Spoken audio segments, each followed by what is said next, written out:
What's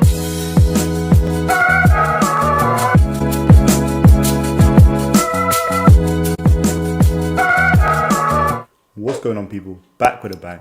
This is the Money Management, back here to bring you guys another market recap. So it's the second to last day of trading this week, and the first thing I'm going to say is Fubo TV, ticker symbol FUBO. Now, you guys saw my last video when I said Tesla stock blows. What's next? Fubo next. And as you can see from behind me, the screen behind me, Fubo ran up today. So it hit highs of 308. I had a price target which I clearly listed in Discord of 306. So it was up 13% today. So let's find out why this blew. And like I said, I already told the Discord this a few days ago. I already mentioned this to you guys on the last YouTube video. I already mentioned this last weekend. Fubo was going to blow, and it finally did. And the good thing is, if you missed out, it's not done yet. So you guys know Ryan Reynolds. If you don't, that's a Hollywood star. There was an announcement that Ryan Reynolds' Maximum Effort TV channel and Fubo were partnering up. So today they listed different shows that are going to be released. They talked about what kind of shows to expect, talked about trailers, who's going to be involved, that kind of stuff. And obviously that helped Fubo run up. Now, Fubo have got a plan to become one of the leading TV streamers in the world, the leading TV streamer in the world, actually, globally. And, you know, Fubo TV offers things from drama to comedy to reality TV to sports. They offer a wide range of things. But having a Hollywood star such as Ryan Reynolds, who has such a huge following and who's so notable in the TV industry, let's say, obviously this was going to make the stock run. So one thing to note is when a stock does run up like this, you know, as quick as it's run up, it can also fall. So like I said, if it's one of those where you've missed it and you think I'm going to get in tomorrow, be careful, because I can see it selling off 3-4% tomorrow, but then running up again throughout the rest of the month. But it was very impressive what happened with Fubo TV. So Fubo was a huge winner today. The stock finishing up the day 14% and actually ending the day, closing the day at my price target of $3.06. Now, one thing to note again is none of these things I say is financial advice. But I did point out in the last video, Fubo to blow next, and that's exactly what happened. Now I've discussed Fubo TV, let's talk about some of the biggest losers of today. I'm going to start with ChargePoint, ticker symbol CHPT, down 11% today. ChargePoint announced their earnings yesterday after close, and the biggest news here was that they missed revenue. Now, the expected revenue was $153 million, but they only reported $150 million, only reported. But yeah, that missing expectations did cause concern amongst investors. So when you have earnings expectations and it doesn't go as well as expected, as well as the fact that, you know, in this case, ChargePoint also announced that they're planning to reduce their global workforce by around 10%. That's two bits of, let's say, bad news or unforeseen news, which does affect the stock. Now, another thing which happened is Tesla announced a partnership deal with Hilton in regard to charging stations. That may have also had a little bit of an effect on ChargePoint in this case. Tesla itself has been a bit fluctuating recently, but like I said, the fact that they announced a partnership deal with Hilton did maybe cause a little bit of sell-off amongst ChargePoint as well. And you might have seen XPeng, ticker symbol XPEV, also sold off today. So a few of the electric vehicle charging stations have sold off today, yesterday. And again, this could be potentially, you know, signs of things to come when it comes to the EV space and also charging stations. Next up, Qualcomm, ticker symbol QCOM. So with Qualcomm, well, this is a semiconductor. This got affected by Chinese news, and there's going to be a couple of stocks I talk about in this video which have been affected by Chinese news.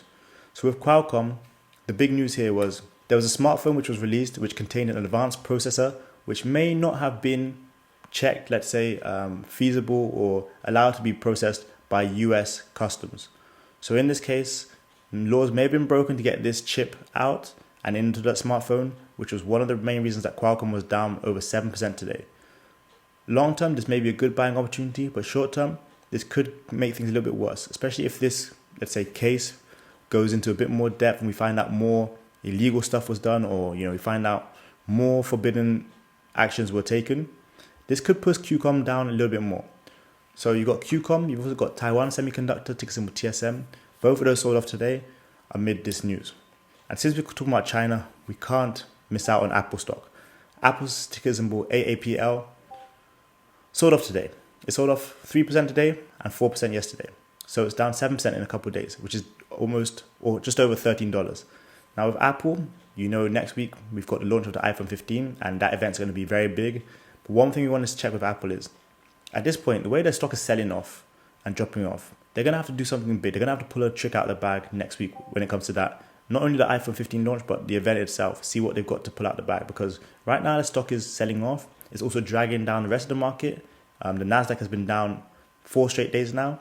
But with Apple stock, as you guys know, it's the biggest market capitalization stock in the world. In this case, if Apple continues selling off, I'm pretty certain it will drag the rest of the market down with it. One thing to note with Apple is, right now, Chinese government has just decided that they're going to stop government workers from using iPhones at work. This has caused the stock to sell off as well. One thing to note is, over the recent few months, let's say a couple of years even, the fact that Apple stock was doing so well was also partly down to the fact that they were doing so well when it came to the telephone market in China. So if you're doing well in a specific cell phone market, let's say in Asia or US or wherever, and then suddenly you know that the sales are going to go down because usage is going to go down, that is obviously going to affect the stock price. It's going to affect sales, it's going to affect revenue, it's going to affect all of that kind of thing. So all these had an effect on Apple stock dropping off today, dropping off yesterday, and may cause Apple to continue dropping off going forward. Now, like I said, next week we've got the big event. We're going to see the launch of the iPhone 15, which is going to make me feel a bit sad because now my iPhone 14 is not going to be popular or the latest iPhone anymore. But that's besides the point. What I did want to highlight again is you need to watch out for that event. We may see a dump off before that event and a further dump off if it doesn't go as well as planned. And we may see a run up before the event and maybe a dump off or sell off if it doesn't go well as planned. And lastly, I would say is, we could see it run up before the event and then continue running up after the event if there is good news, if they do pull something out of the bag. Otherwise, we can see a run up before, with anticipation, and then selling off after the event. It's kind of like that buy the rumor, sell the news kind of stuff that we see with a lot of earnings plays. So I'm intrigued to see what Apple does next week. I do think it's going to be one of those things which really shifts the market. Like I said, if they continue performing badly and keep hearing bad news and not as progressive news as we want, Apple could continue selling off and drag the whole Nasdaq market with it. But I would say keep your eyes on tech. You saw Tesla today sold off at the beginning of the day and then ran up. You saw SPY do the same thing. Same with Netflix. We got into Netflix push today. We did time them pretty well. Netflix then dropped $2, but then proceeded to run up a further $5. So it was one of those kind of risky plays. But what we did well was buy into our puts, take losses early.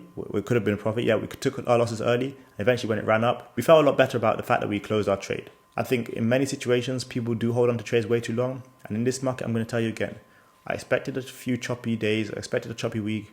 If you're in a play and you think, you know what, my expiry is tomorrow, I can't risk too much here, cut losses.